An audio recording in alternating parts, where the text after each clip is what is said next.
백원우 전 청와대 민정비서관이 유재수 전 부시장 감찰 중단 의혹에 대한 입장을 KBS에 밝혔습니다. 이른바 3인 회의가 열리기 전 감찰은 종료된 상태였다며 중단이나 무마가 아니라고 주장했습니다.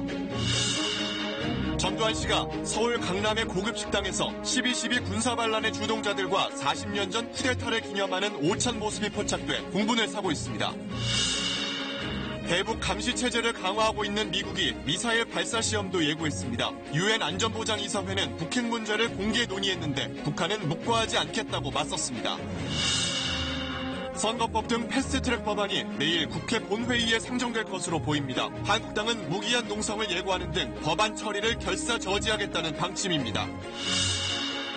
국회의원 용역 보고서의 문제점을 점검하는 연속 보도. 오늘은 마지막 순서로 전문성 없는 지인에게 수백만 원짜리 보고서 용역을 준 일부 의원들의 행태를 고발합니다.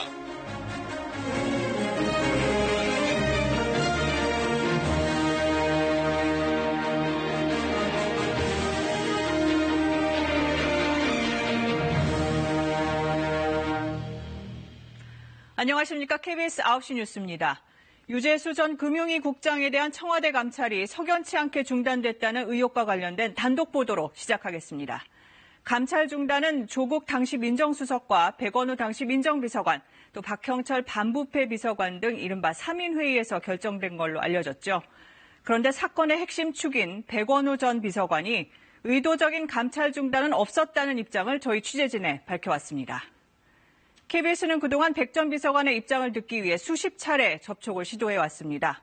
이 감찰 무마 의혹 사건과 관련해 백 전 비서관이 언론의 입장을 밝힌 건 이번이 처음입니다. 최유경 기자입니다. 2017년 말 유재수 당시 금융위 국장에 대한 감찰은 민정수석실 핵심 관계자들의 회의 이후 마무리됐다는 게 청와대 설명입니다. 당시 회의에는 조국 민정수석과 백원우 민정비서관, 박형철 반부패 비서관이 참석했습니다. 세 사람 모두 그동안 침묵으로 일관해 왔었는데 오늘 백원우 전 비서관이 첫 입장을 KBS에 밝혔습니다. 청와대가 감찰을 중단시켰다는 의혹은 애초부터 성립될 수 없다는 게 백 전 비서관 주장의 핵심입니다. 백 전 비서관은 박형철 반부패 비서관이 감찰 결과 보고서를 가져와 회의할 때는 이미 감찰이 종료됐을 때라고 말했습니다. 회의는 처리 결과를 논의하기 위한 자리였다는 겁니다. 또 결과 보고서에 처리 방침이 명시됐다면 이미 감찰이 종료돼 더 이상 감찰 중단이나 무마에 대한 논의가 불필요한 시점이라고 강조했습니다. 감찰이 더 이상 진행되지 못했던 것은 유재수 전 국장이 동의하지 않았기 때문이라고도 주장했습니다. 휴대전화 포렌식과 본인 동의하에 조사도 있었지만 이후 더 이상 동의하지 않아 감찰이 불가능했다고 설명했습니다.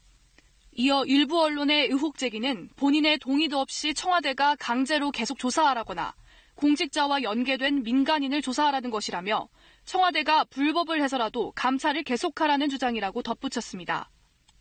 그러나 백 전 비서관은 감찰 중단 요청 전화를 받았는지와 유 전 국장을 수사 의뢰하지 않은 이유 등의 질문에는 답변하지 않았습니다. KBS 뉴스 최혜경입니다. 네, 이렇게 감찰 무마는 없었다는 백원우 전 민정비서관의 해명에도 검찰은 백 전 비서관이 관련 의혹의 핵심 당사자라는 의심을 여전히 거두지 않고 있습니다. 특히 당시 유재수 금융위 국장의 비위 사실을 확인하고도 수사 의뢰가 없었고 또 사표 수리로 사건이 마무리됐다면 직권 남용 또는 직무유기의 소지가 있다고 검찰은 보고 있습니다. 이어서 최영원 기자입니다. 백원우 전 민정비서관은 유재수 당시 금융위 국장에 대한 감찰 무마 의혹 사건과 관련해 최근 검찰에서 참고인 조사를 받았습니다.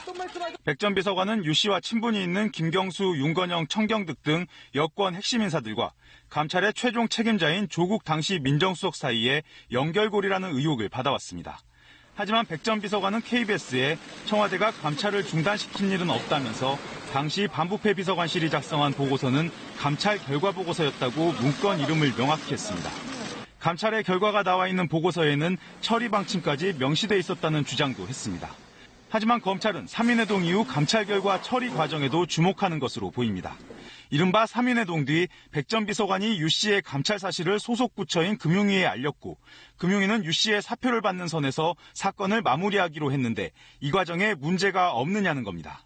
현행 국가공무원법은 공무원이 퇴직을 희망할 경우 징계 사유가 있는지 여부를 수사기관 등에 확인하도록 하고 있는데 이 과정이 생략된 것도 유 씨에 대한 배려가 있었다고 의심될 수 있는 대목입니다. 이와 관련해 검찰은 백 전 비서관의 주장이 당사자의 일방적인 입장 표명일 뿐이라며 혐의 입증에는 어려움이 없을 거라는 뜻을 내비쳤습니다. 검찰은 이미 박형철 비서관과 백원우 전 비서관의 진술은 확보한 상태입니다. 남은 조국 전 장관에 대한 조사를 마치면 검찰이 보는 당시 감찰 무마 의혹의 범위는 더욱 좁혀질 것으로 보입니다. KBS 뉴스 최영원입니다. 40년 전 저녁 7시 당시 계엄사령관이던 정승화 육군참모총장이 체포되는 모습입니다. 바로 12.12 군사 반란입니다. 쿠데타 세력은 당시 군 수뇌부를 체포하고 중앙청과 국방부 등을 장악해 반란에 성공합니다. 이 군사 반란 결국 5공화국의 씨앗이 됩니다. 기념사진을 찍는 군사 반란의 주역들 그 중심에 바로 전두환 당시 보안사령관이 있었습니다. 네, 전두환 씨는 12.12 쿠데타 성공을 축하하며 이렇게 샴페인을 터뜨렸고 이 장면은 기록으로 남았습니다. 그들이 오늘 또 모였습니다. 40년 전 오늘을 축하하는 자리였다고 합니다. 강나루 기자입니다. 서울 강남의 한 고급 중식당. 머리가 휘끗한 노년 부부들이 식사를 즐깁니다. 고급 음식들이 들어오는데 불도장 준비해드려야 될지 여쭤보려고 왔습니다. 한가운데 회색 정장을 입은 사람, 바로 전두환 씨입니다. 여전히 전 씨를 각하라고 부르는 사람들. 영부인께서 불도장 준비해드려야 될지 여쭤보려고 왔습니다. 각하께서 김자가 뭐하러 내가 얘기했지. 12.12 군사반란 주역이자 5.18 민주항쟁 당시 특전사령관이던 정호용, 3공수여단장이던 최세창 씨 등입니다. 40년 전 그날처럼 준비된 와인, 전 씨와 참석자들 사이에 즐거운 대화가 계속됩니다. 그분한테 제일 사랑을 받을 때가 큰 거니까 저희가 계속 연락하고 제일 충실함을 들을 때예요. 12.12 군사반란 40년, 영상을 촬영한 정의당 이만솔 부대표가 적절한 자리인지 물었지만 근신하고 자중하셔야 될 너를 이렇게 축하 기념회를 동석자가 입을 틀어막습니다. 그러는 사이 전두환 씨는 아무런 대답 없이 황급히 자리를 떴습니다. 식사는 여러 차례 건배사가 오가는 밝고 화기애애한 분위기 속에 진행됐다고 임 부대표는 전했습니다. 전 씨의 목소리가 가장 크게 들렸다고도 했습니다. 고급 코스 요리를 즐기며 와인잔을 부딪히며 40년 전 오늘을 축하하는 모습을 제가 직접 옆에서 지켜보고 왔습니다. 전두환 씨는 지난달 강원도 골프장에서 정정한 모습으로 골프를 치는 모습이 포착되기도 했습니다. 전 씨 측은 이번 모임은 단순 친목 모임이고 오늘로 잡힌 건 일정상 우연히 정해진 것이라고 밝혔습니다. KBS 뉴스 강나루입니다. 네, 이 소식을 접한 광주 지역의 5.18 피해자와 시민단체 등은 역사를 모독하는 행위가 아니냐는 개탄의 목소리를 높였습니다. 광주 지역 시민사회의 반응 직접 들어보시죠.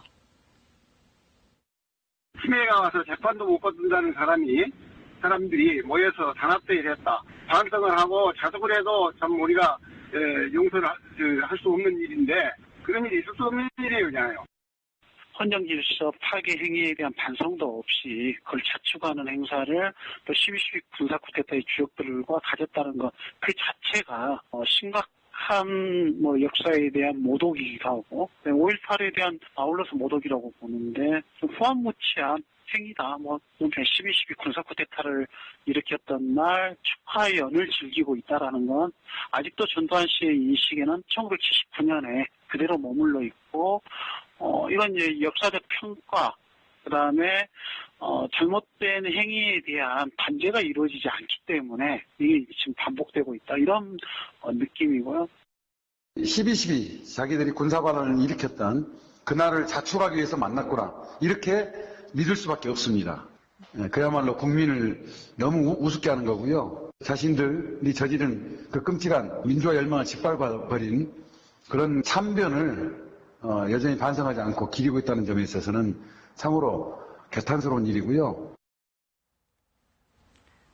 네, 다음 소식입니다. 정부가 미국이 주도하는 호르무즈 해협 호위 연합체에 단계적으로 참여하기로 결정했습니다. 먼저 장교를 파견하고 구축함 등 전투 병력은 추후 상황을 보고 결정하기로 했습니다. 윤보미 기자의 단독 보도입니다. 청와대는 오늘 정의용 국가안보실장 주재로 NSC 상임위원회 회의를 개최했습니다.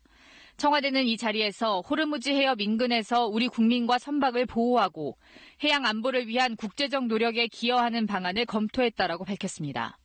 이와 관련해 정부 관계자는 미국의 요청에 따라 단계적 참여를 결정했다고 밝혔습니다.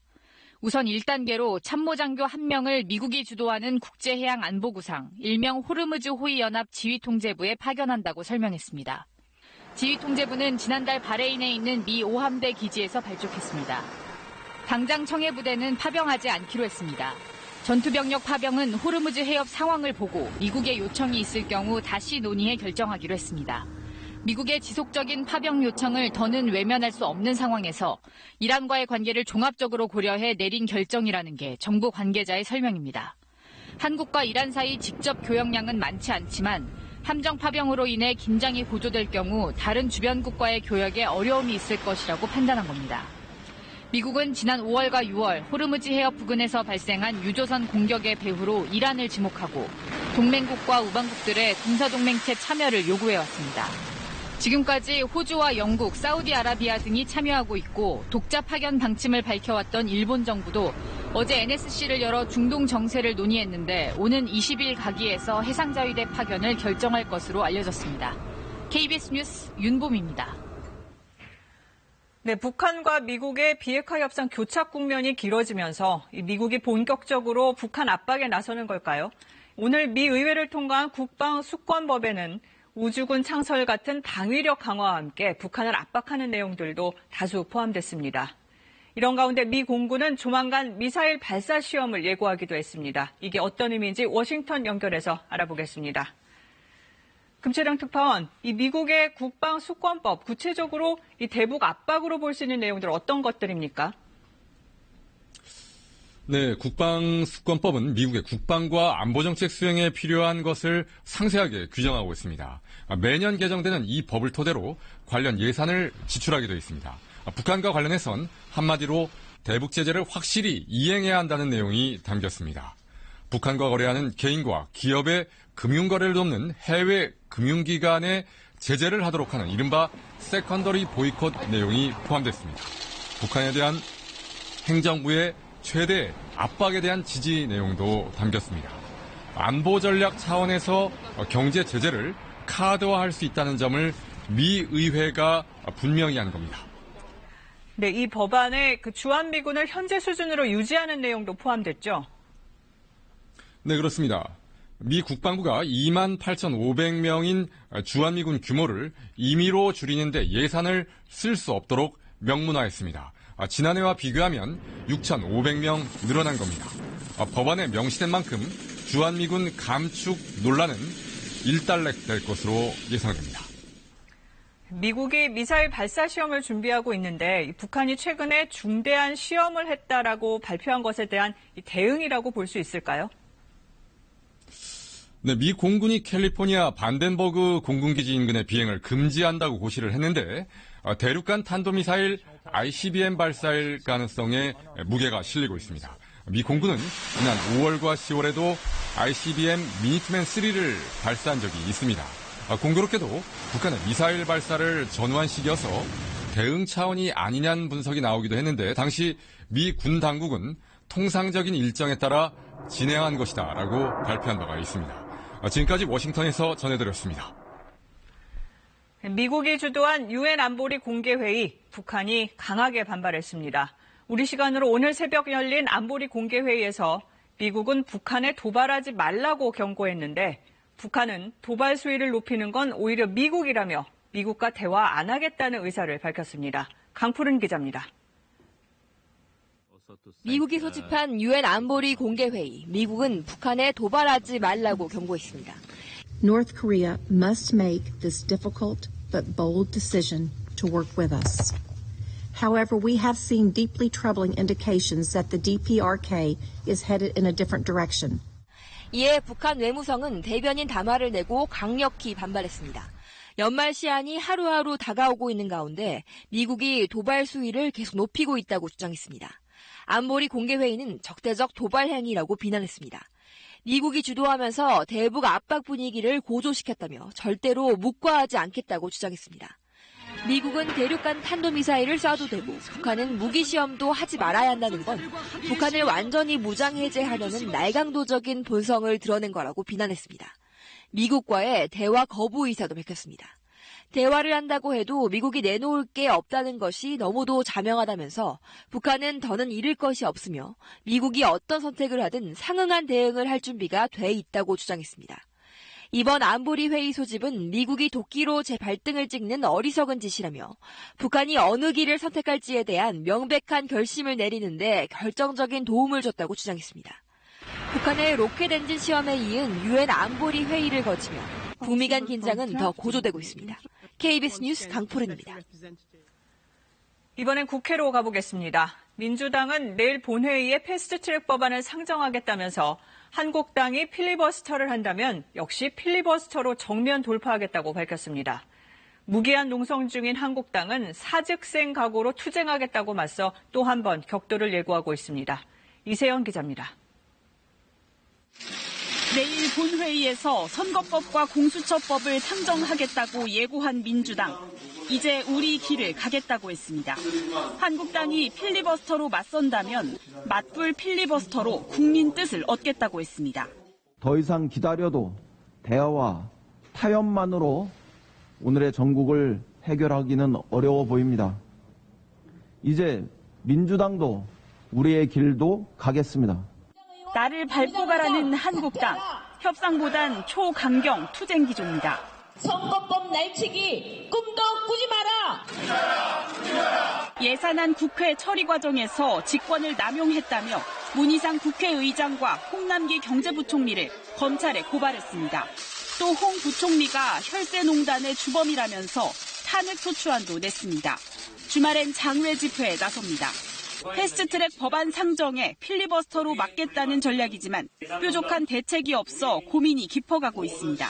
오늘 얘기들이 여러 가지 좀 다양한 의견들이 나와가지고 서로 다르기 때문에 하나로 좀 묶기가 좀 쉽지가 않네요.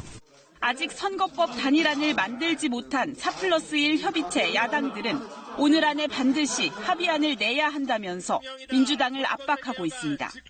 자유한국당이 이제 링에서 떠났습니다. 더불어민주당이 책임있게 결정하고 책임있게 개혁을 리드해야 합니다. 내일 오전 3당 원내대표 최종 담판이 예고돼 있지만 협상 타결 가능성 미지수입니다. 제2의 패스트트랙 충돌을 하루 앞둔 국회, 긴장감이 돌고 있습니다. KBS 뉴스 이세연입니다.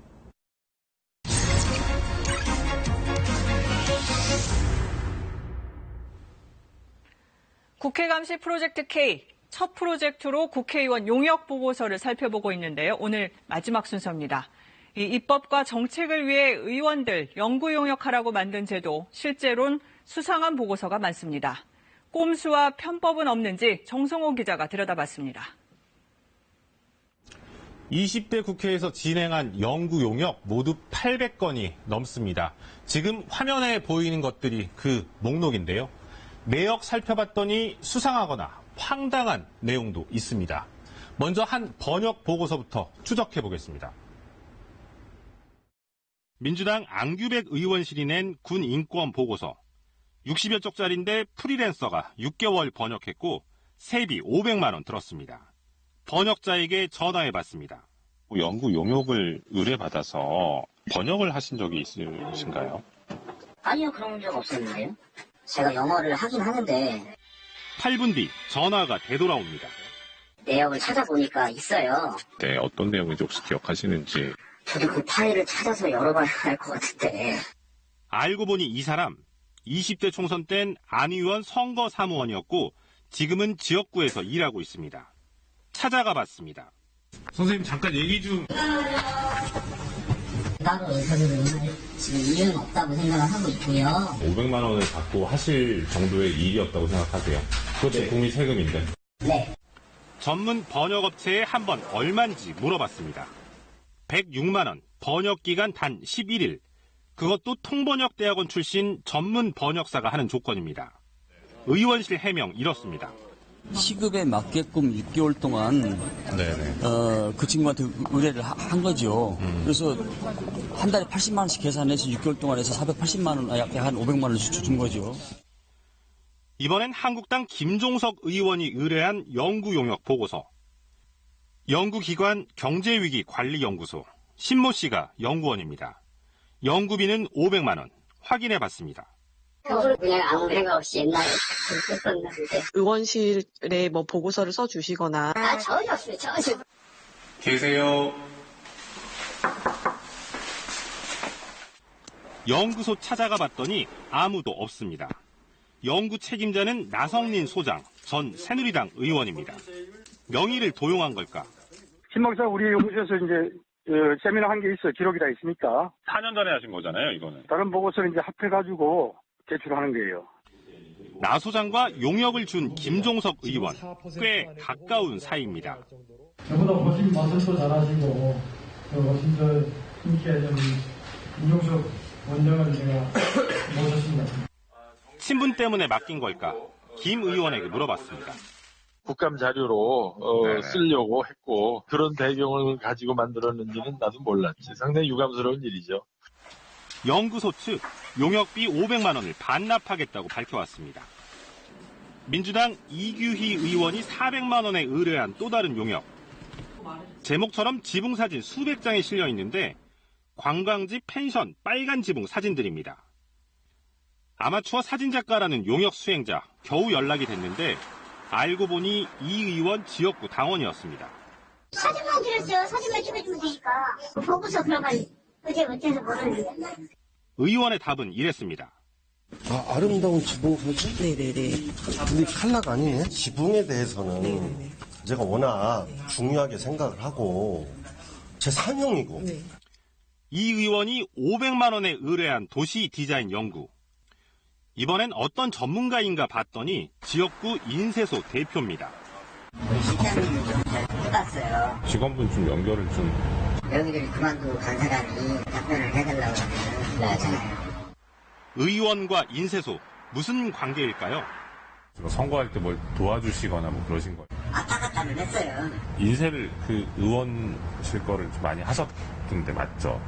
조금 했죠. 이기휘 의원 취재 중 용역비 500만 원을 국회 사무처에 반납했습니다. 프로젝트 세 번째 날 환수 금액 500만 원.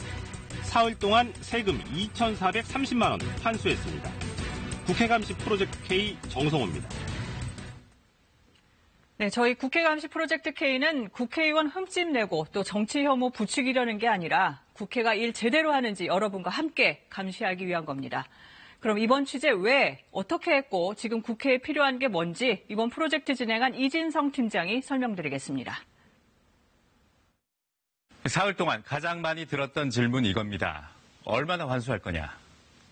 사흘에 2,430만 원이었으니 몇억 원 하는 거 아니냐? 이 결론부터 말씀드리면 더 이상 환수 어렵습니다. 이유는 이렇습니다. 20대 국회에서 만들어진 연구 용역 보고서 800건이 넘는데요. 이 국회는 이 보고서를 만든 의원실, 제목, 작성자, 비용만 공개합니다. 보고서 본문은 공개하지 않습니다. 한마디로 목록만 있습니다. 당연히 문제가 있는지 없는지조차 확인할 수 없게 돼 있습니다. 그럼 어떻게 이번엔 확인해서 보도했을까요? 그동안 언론이 이 문제를 보도하고 시민단체가 공개하란 소송까지 내자 국회가 최근 일부 보고서 본문을 공개한 겁니다. 올해 작성된 보고서 46건입니다. 그래서 들여다봤습니다. 이 46건에 따로 입수한 보고서까지 60건 정도였습니다. 그랬더니 10건 정도에서 문제가 발견됐고요. 의원실 4곳에서 이를 시인하고 사무처에 용역비를 반납했습니다. 그게 2,430만 원입니다. 용역비 더 환수하려면 올해 이전 보고서 전체를 공개해야 합니다. 국회 연구 용역 보고서 문제, 일종의 고질병입니다. 쉽게 고쳐지지 않습니다. 유일한 치료법, 공개뿐입니다. 하지만 20대 국회 고작 5달 남짓 남았습니다. 투명한 공개로 환수금 제로가 되는 21대 국회 기대해봅니다. 국회 감시 프로젝트 K 이진우성입니다. 네, 일본에서는 한국인에 대한 증오 발언, 이른바 헤이트 스피치로 고통받는 교포들이 많습니다. 일본의 한 지자체가 이런 증오 차별 발언을 형사처벌하는 조례안을 제정했습니다. 일본 지자체 1,700여 곳 가운데 첫 사례입니다. 도쿄 황현택 특파원입니다. 이달 초 도쿄 한복판에서 열린 혐한 집회. 우길기를 든 우익단체 회원들이 한일 단교를 주장하며 거친 말을 쏟아냅니다.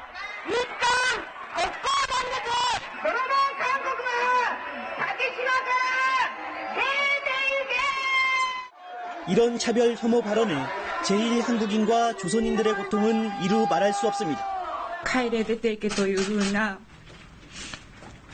言葉をハルモニ方と一緒に聞くのは本当に辛く厳しい。 교포들이 밀집한 일본 가나가와현 가와사키시. 시의회가 오늘 본회의를 열어 헤이트 스피치 금지 조례안을 가결했습니다. 공공장소에서 특정 인종이나 민족을 증오하는 발언을 3번 이상 할 경우 벌금 50만 엔, 우리 돈으로 540만 원을 매길 수 있도록 한 내용입니다. 헤이트 스피치에 대한 형사처벌 조항이 명시된 건 일본 지자체 가운데 이번이 처음입니다. マイノリティに対して差別をしてはいけない、そういうふうな大きな条例の第一歩だと思うんですよね。 백발이 성성한 제1교포 할머니도 이제서야 가슴을 쓸어내립니다.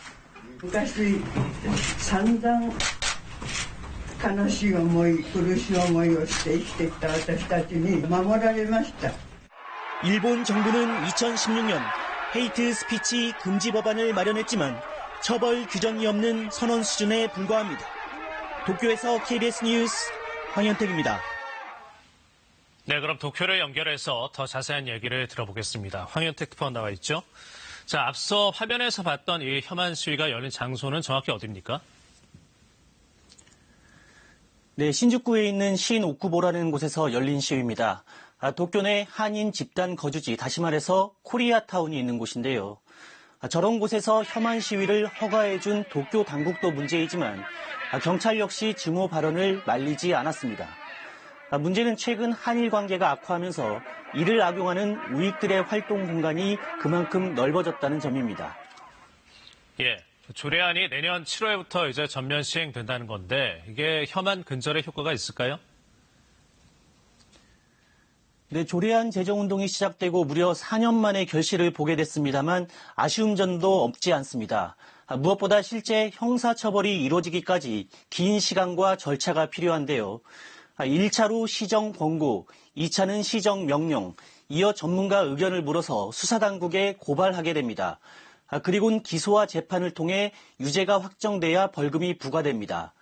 특히 인터넷에 만연한 혐오 발언이 처벌 대상에서 빠진 점도 아쉬운 대목입니다. 네, 일본 정부나 다른 지자체들의 입장은 어떻습니까? 네, 도쿄나 오사카 등 상당수 대도시들도 헤이트 스피치를 규제는 하는데 마땅한 처벌 규정이 없습니다. 한계가 명확한 거죠. 다행인 건 요코하마 등 일부 지자체에선 조례안을 손질해서 처벌 규정을 넣으려는 움직임을 보이고 있습니다. 일본의 헤이트 스피치는 유엔 인종차별철폐위원회 그리고 미 국무부 보고서 등을 통해 수차례 지적돼 온 사안입니다. 내년 도쿄올림픽을 앞두고 사실상 이 문제를 방관해온 일본 정부가 어떤 태도를 보일지도 주목됩니다. 지금까지 도쿄에서 전해드렸습니다.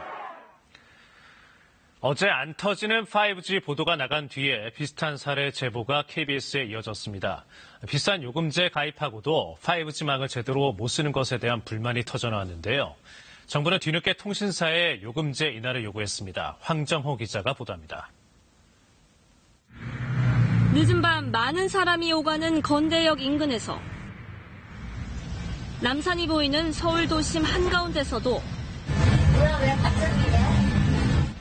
5G는 불통입니다. 한창 인터넷 검색 중에도 마찬가지. 인터넷 그런 어플들이나 SNS, 카톡이나 이런 것들이 다 아예 먹통이 되거든요. 영화를 보려다가도 답답합니다. 진짜 지금 던지고 빠른보험 처리하고 싶더라고요. 전국 각지에서 KBS에 보내온 5G 먹통 현장입니다. 참여연대는 비슷한 사정의 소비자 7명과 함께 한국소비자단체협의회에 분쟁 조정을 신청했습니다. 가입자 대부분 비싼 요금제로 가입했는데도 5G망을 제대로 쓰지 못하는 것에 분통을 터뜨립니다. 몇 시간 동안이나 5G를 사용하고 LTE를 사용하고 있는 정보가 모두 통신사에 있기 때문에 이 분쟁 조정 절차를 통해서 그런 정보의 제출을 통신사에게 요구를 할 것이고. 통신사들이 내놓은 요금제를 보면 중저가라며 4, 5만 원대를 내세웁니다. 그러나 데이터당 단가를 비교하면 더 비싼 요금제에 가입할 수밖에 없는 게 현실입니다. 5만 5천 원짜리 요금제가 기가바이트당 단가가 다른 요금제에 비해서 한 13배 정도가 높은 그런 수준이거든요. 2, 3만 원 더 주고 7만 5천 원 이상의 고가 요금제를 이용하게 유도를 하는 건데 5G 출시 이후 통신사들의 평균 매출은 증가세입니다. 뒤늦게 과기부 장관도 나서 중저가 요금제 출시를 요구했지만 통신사들은 난색을 표하고 있습니다. KBS 뉴스 황정호입니다. 포스코 계열사가 식물성 기름인 팜유를 만드는 기름 야자 농장을 인도네시아에서 운영하고 있는데요. 이 회사가 현지 환경을 파괴했다는 주장이 제기됐습니다. 국내 시민단체들이 국제기구에 진정서를 제출했습니다. 양민철 기자가 보도합니다. 우거진 열대림 옆으로 바둑판처럼 줄지어선 기름야자. 포스코 계열사인 포스코 인터내셔널은 이곳에서 팜유의 원료인 기름야자 농장을 대규모로 운영하고 있습니다. 농장을 만들기 위해 없앤 숲만 3만 헥타르, 서울의 절반 가까운 규모입니다. 주민들은 포스코가 농장을 운영한 뒤 식수로 쓰던 강에 죽은 물고기가 둥둥 떠다니는 등 수질이 악화됐다고 주장했습니다. 국내 환경단체 등은 포스코 인터내셔널의 환경 파괴와 관련해 경제협력개발기구 OECD에 진정서를 제출했습니다. 기업이 환경에 악영향을 끼칠 경우 구제책을 마련해야 한다는 OECD 가이드라인을 지키지 않았다는 겁니다. OECD는 강제력은 없지만 다국적 기업의 해외 사업에 대한 감시 활동을 벌이는 유일한 국제기구입니다. 지금 살기가 어려워지고 이제 강물도 더러워지고 있어서 우린 더 이상 원하지 않는다라고 지역 주민들이 그걸 반대하는 항의를 하는 그런 기사들이 나오고 있습니다. 시민단체들은 포스코 인터내셔널의 주주인 국민연금 역시 환경오염을 알면서도 투자금 회수 등 조치를 하지 않았다며 책임투자 원칙에 어긋난다고 비판했습니다. 투자한 기업들이 사업을 할 때 환경오염이나 인권 침해를 하지 않도록 하는 그런 역할이 있을 수 있고 포스코 인터내셔널은 국제법과 가이드라인을 준수하고 있으며 현장의 환경오염과 농장과의 직접적인 상관관계는 증명되지 않았다고 반박했습니다. 특히 인도네시아 정부의 환경 인증을 받을 정도로 환경 기준을 철저히 지키고 있다고 설명했습니다. KBS 뉴스 양민철입니다.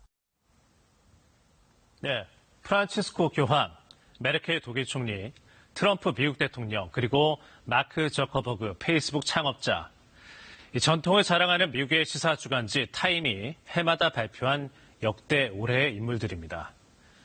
훌륭한 업적을 남긴 유명 인사를 주로 선정해온 타임은 2017년엔 남성의 성폭력을 고발한 여성들, 지난해에는 진실을 파헤치다 희생된 언론인을 올해의 인물로 선정하며 새로운 흐름을 만들어냈습니다. 이런 타임이 이번에는 16살의 어린 환경운동가 소녀를 올해의 인물로 선정했습니다. 이호을 기자의 보도입니다. 유엔 기후변화협약 당사국 총회장을 점령한 10대 청소년들.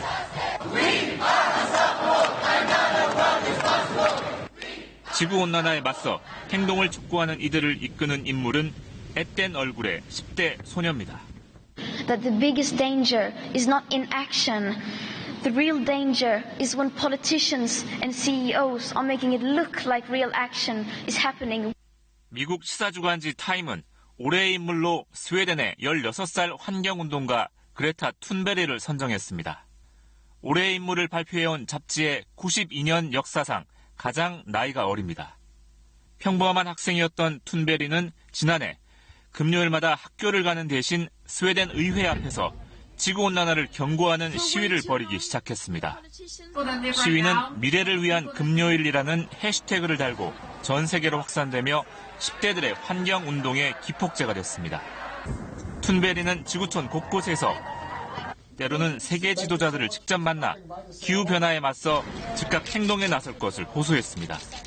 버릇없는 녀석, 철부지 10대라는 비난에도 굴하지 않고 위선적인 국가들을 향해 뼈있는 일침을 날렸습니다. Ecosystems are collapsing. We are in the beginning of a mass extinction, and all you can talk about is money and fairy tales of eternal economic growth. How dare you? 타임은 인류가 유일한 터전인 지구에서 벌이는 약탈적 행위에 춘베리가 경종을 울렸다고 평가했습니다. KBS 뉴스 이호울입니다. 일명 타다 금지법 소식입니다. 이 개정 법안은 새로운 형태의 플랫폼 운송 사업을 제도화하는 내용도 담고 있는데요. 이 정부가 중소업체에는 진입장벽을 크게 낮춰주겠다는 안을 내놨습니다. 기여금을 면제하거나 대폭 깎아주겠다는 건데 업체들은 운행 대수 제한까지 풀어달라고 요구하고 있습니다. 임종빈 기자가 취재했습니다. 택시 감차 등에 필요한 기여금을 내고 정부는 허가 대수를 관리한다. 플랫폼 운송사업 허가 기준으로 법안에 포함된 내용입니다. 정부는 당초 7천만 원대 택시 면허를 사거나 한 달에 40만 원을 내고 빌리는 방식의 기여금을 생각했지만 업체들은 이렇게 되면 사업이 불가능하다고 주장해왔습니다. 일명 타다 금지법 속대책을 논의하기 위한 간담회에서 정부는 일단 한 발 물러섰습니다. 일정 규모 이하의 중소업체에 대해서는 일정 수준으로 성장할 때까지 기여금을 면제하거나 대폭 줄여주겠다는 겁니다. 중소 스타트업들이 플랫폼 사업에 진출하는데 과도한 부담이 없도록 지원할 계획입니다. 하지만 정해진 총량 안에서만 사업해야 한다는 정부 입장에는 변함이 없습니다. 운행 대수 자체를 제한하지 말라는 업계와 타협점을 찾기가 쉽지 않습니다. 혁신의 기회를 주겠다고 마련한 플랫폼 운송 사업은 총량 제한이라든지 기여금과 같은 족쇄와 진입장벽이 될 수 있는 그런 내용들을 포함하고 있습니다. 국토부와 갈등을 빚으면서 논란의 중심에 선 타다 측은 이번 간담회에 참석하지 않았습니다. KBS 뉴스 임종민입니다. 네, 앞서 보신 것처럼 타다는 플랫폼 택시의 운명을 결정하는 오늘 회의에도 불참할 정도로 정부와 갈등의 골이 깊어졌습니다. 이런 타다를 한편에서는 혁신의 상징으로 평가하지만 다른 쪽에서는 기존 생태계를 파괴하는 무임승차자로 비난하고 있습니다. 논란의 타다, 노태영 기자와 자세히 알아보겠습니다. 노 기자, 단도직입적으로 물어보겠습니다. 이 타다 금지법이라는 법안이 국회를 통과하면 앞으로 이 타다 못하는 겁니까? 네, 현재 방식의 타다 영업은 법안이 통과되면 1년 6개월 뒤에 중단됩니다. 네. 하지만 타다 스타일의 영업은 앞으로도 충분히 가능할 수 있습니다. 네, 노 기자가 타다 스타일이라고 말했는데 이게 어떤 걸 얘기하는 거죠? 우리 택시의 영업 방식을 보통 배회 영업이라고 하는데요. 이게 네. 어떤 거냐 하면은 길거리를 다니다가 손님이 손을 들면은 택시가 손님을 태워주는 그런 방식입니다. 네. 근데 이게 문제가 뭐냐면은 한 번 이용한 손님을 다시 택시사가 만날 좀 확률이 떨어지니까 택시 기사 입장에서는 서비스를 개선해야 되겠다. 네. 이런 좀 동기가 떨어지는 게 문제거든요. 그렇죠. 반면에 타다는 이걸 스마트폰으로 타다를 이용한 손님을 다시 이용할 수 있도록 끌어들인 게 하나의 특징입니다. 그리고 한번 타다를 이용한 손님은 요금이 비싸더라도 그런 어떤 품질에 대해서 만족을 해서 일종의 단골이 되는 건데요. 여기에다가 기존에는 언제 어디서 손님이 많을지 잘 몰랐는데 개인 노련한 택시기사님들이 마치 영업 비밀처럼 알고 있던 이거를 타다 같은 경우에는 빅데이터 분석을 통해서 해결을 했습니다. 이게 바로 타다 스타일이자 타다의 영업 방식이다. 이렇게 볼 수 있겠습니다. 그러면 시장에 혁신을 그야말로 도입을 했는데 왜 타다를 더 이상 못하게 한다는 거죠? 예, 타다는 근데 현재 국내 법과 제도의 빈틈을 좀 교묘히 이용하고 있다. 이런 평가를 받을 수밖에 없는데 네. 반면에 택시업계는 규제를 많이 받고 있으니까 형평성 논란이 나올 수밖에 없습니다. 그래서 국토부가 타다 금지법 만들자는 게 아니라 법을 개정해서 타다도 일종의 제도 안으로 끌어들이겠다. 이런 입장입니다. 여기다가 노동법 논란도 있습니다. 타다 기사분들 프리랜서로 알려져 있지만 실제는 회사의 통제를 받고 있다. 이런 의혹이 있습니다. 사실이라면 불법 파견입니다. 노동부에서조차도 조사를 하고 있습니다. 또 사회적인 타협을 존중한다. 이런 차원도 있습니다. 보시면은 지난해 택시 카풀 논란이 있은 뒤로요. 이해관계자들이 1년 가까운 논의 끝에 새로운 택시를 만들자 이런 합의를 했을 거예요. 그 결과가 이번에 만들어진 법안인 겁니다. 네. 근데 다른 나라에도 이런 비슷한 서비스들이 있잖아요. 우리나라만 이런 갈등이 있는 겁니까? 기존의 택시 업계가 탄탄한 나라에서는 비슷한 마찰이 일어나고 있습니다. 네. 택시 승차 공유 서비스 우버가 처음 탄생한 미국 같은 경우도 보면은요. 뉴욕 같은 경우에 택시기사 스스로 목숨 끊은 경우가 여러 번 있었고 우버 숫자도 규제하고 있습니다. 네. 타이완은 유사 택시 형태의 우버 영업을 금지하고 있고요. 우버를 이용할 때 1시간 이상 써야 이용할 수 있도록 했습니다. 호주가 좀 재밌는데 승차 공유 승객 한 명이 이용할 때마다 1달러씩 기여금을 받아서 이 돈으로 택시업계에 지원을 해서 갈등 해결하고 있습니다. 네. 어쨌든 소비자 입장에서는 택시든 타다든 더 좋은 서비스를 이용하고 싶은 게 당연한 거잖아요. 업계에도 좀 변화가 있죠? 예, 타다와 비슷하지만 기존 제도를 지키면서 그러면서 새로운 서비스를 하는 업체가 속속 등장하고 있습니다. 네. 어제 출범한 카카오 벤티가 대표적인데요. 택시 기사가 운전하면서도 서비스는 카카오 브랜드로 관리를 하고 있습니다. 타다처럼 스마트폰으로 이용할 수도 있습니다. 타다는 제도권 안으로 들어올 경우 역시 서비스가 가능합니다. 기여금 액수 그리고 면허 확보 대수가 관건이긴 한데 정부는 일단 타다 입장 최대한 반영하겠다. 이런 입장을 보이고 있습니다. 다만 새로운 서비스가 나온다는 이유로 요금이 좀 오르고 있는데요. 이거는 택시 민영화 아니냐 이런 지적이 나오고 있는 만큼 유념해서 지켜볼 필요가 있을 것 같습니다. 네, 잘 들었습니다. 노태영 기자가 타다 논란 정리해드렸습니다. 네, 다음 소식입니다. EBS의 한 어린이 프로그램 유튜브 방송에서 출연자가 막말을 하고 폭력적인 장면까지 노출돼 파문이 일고 있습니다. 방송통신심의위원회는 해당 동영상이 유해 정보로 볼 수 있는지 심의 절차에 들어갔습니다. 임명규 기자입니다. 여성 출연자가 옷깃을 잡자 남성 출연자가 뿌리칩니다.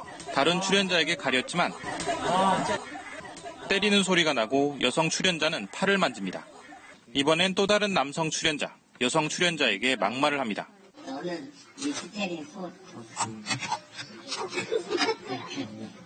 여성 출연자의 나이는 15살. 이 말이 성적 의미를 뜻하는 은어로 알려지자 파문은 더 커졌습니다. EBS 홈페이지에는 시청자 항의가 이어졌고 청와대 국민청원까지 등장했습니다. 방송통신심의위원회도 심의 절차에 착수했습니다. 심의 대상은 폭행과 막말, 그리고 목을 조르고 눈에 물을 뿌리는 등 4가지 장면입니다. 정보통신 심의 규정에는 아동 등 사회적인 약자에 대한 폭행, 저속한 언어 등을 사용해 혐오감을 주는 콘텐츠 유통을 금지하고 있습니다. 저희도 지금 민원 받고 민원권 데이터를 정제해갖고 이제 심의 시스템으로 이제 태우는 작업을 지금 하려고 지금 전처리 작업 중입니다. 유해성이 확인되면 해당 동영상을 유통한 사이트나 커뮤니티 등은 시정 요구를 받게 됩니다. 결과에 따라 국내 서버는 동영상을 지워야 하고 해외 서버는 접속이 차단됩니다. EBS는 본방송이 아닌 유튜브 방송이었고 이미 삭제했기 때문에 시정 요구 대상이 되진 않습니다. 방송통신위원회는 그러나 EBS에 대해 재발 방지 대책을 마련하라고 요구했습니다. EBS는 김명중 사장 명의의 사과문을 내는 한편 프로그램을 중단하고 관련 간부들도 보직 해임했다고 밝혔습니다. KBS 뉴스 임명규입니다. 병원에서 자세한 검사를 받기 위해 자기 공명 영상 MRI 촬영을 하게 되죠. 이 MRI 촬영을 할 때 기본적인 지침을 지키지 않으면 화상 등 여러 부작용을 겪을 수 있어 주의가 필요합니다. 어떤 것들을 조심해야 하는지 조진영 기자가 설명해드립니다. 청주에 사는 이모 씨. 지난달 병원에 다녀온 뒤 다리에 붉은 자국이 생기더니 급기야 물집까지 잡혔습니다. MRI 촬영을 하다가 화상을 입은 겁니다. 허벅지에서 엄청난 통증이라기보다 처음엔 쥐가 난 줄 알았어요. 너무 아파서. 이 씨의 다리에 MRI 장비 전선이 닿아 벌어진 일이었습니다. MRI가 만든 자기장이 전선에 일시적으로 강한 전류를 흐르게 하면서 열선처럼 뜨거워진 겁니다. 그 MRI 장비에 이렇게 꽂혀서 신호를 전달하는 그 케이블이에요. 근데 그 케이블이 그분 피부랑 인접했던 것 같아요. 병원 측 실수로 일어난 일이지만 MRI 촬영을 할 때 환자 역시 주의할 게 있습니다. 금속으로 만든 귀걸이나 목걸이는 물론 틀니나 교정용 보철은 검사 전 반드시 제거해야 합니다. 금속 성분이 강력한 자기장에 반응해 부정확한 진단이 나올 수 있고 화상까지 입을 수 있기 때문입니다.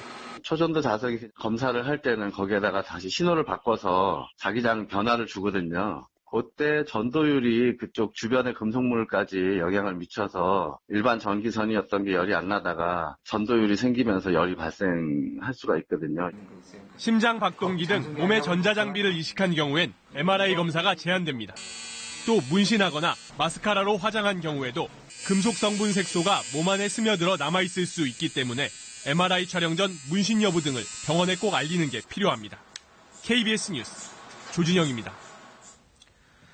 초등학교에서 방화 셔터에 깔려 2달 넘게 의식을 찾지 못하고 있는 서홍군의 안타까운 사연 얼마 전에 전해드렸습니다. 이 막대한 치료비 때문에 어려움을 겪고 있는 서홍군 가족을 돕기 위해 각지에서 도움의 손길이 전해지고 있습니다. 손원혁 기자입니다.